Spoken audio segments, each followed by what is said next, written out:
রাম রাম বন্ধুরা, উত্তরপ্রদেশে অবস্থিত অযোধ্যা ভগবান শ্রীরামচন্দ্রের জন্মভূমি।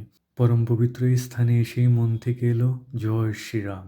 প্রথমে আমরা গেলাম হনুমানগড়ি। ৭৬টা সিঁড়ি উঠে হনুমানজির মন্দিরে পুজো দেওয়ার অনুভূতি অসাধারণ। কথিত আছে রামলালার দর্শনের পূর্বে হনুমানগড়িতে হনুমানজির দর্শন আবশ্যক। তারপর ৩ তলা বিশিষ্ট রাম মন্দিরে গেলাম, যেখানে গর্ভগৃহে ভগবান রামলালার জয় জয়কার করতে করতে বাল্যরূপে বিরাজিত ভগবান রামচন্দ্রের দর্শন করলাম। তারপর গেলাম পরম পবিত্র সরজ নদীর তীরে আর রাম কি পাড়ি তথা সরজ নদীর ঘাটগুলো দর্শন করলাম কিছুক্ষণ।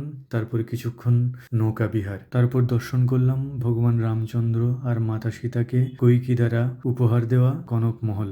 কথিত আছে এই কনক মহল দ্বাপর যুগে স্বয়ং ভগবান শ্রীকৃষ্ণ পুনর্নির্মাণ করেন। বর্তমানে আমরা যে বিশাল এবং দৃষ্টিনন্দন কনক ভবনটি দেখতে পাই তা 1891 সালে ওছরার রানী বৃষভানুকুমারী নতুন করে তৈরি করেছিলেন।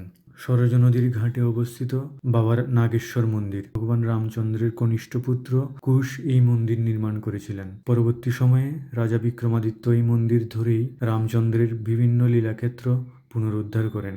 কথিত আছে নাগেশ্বর বাবার দর্শনের মধ্যে দিয়েই অযোধ্যা যাত্রা সম্পূর্ণ হয়। অযোধ্যার চারপাশ জুড়ে যেন সত্যের ছাপ, যেন নিদারুণ সরলতার ছাপ, যেটা আমার মনকে ভীষণভাবে স্পর্শ করেছে।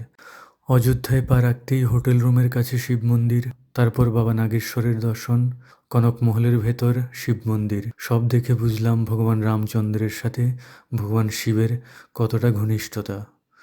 জয় শ্রীরাম, হর হর মহাদেব।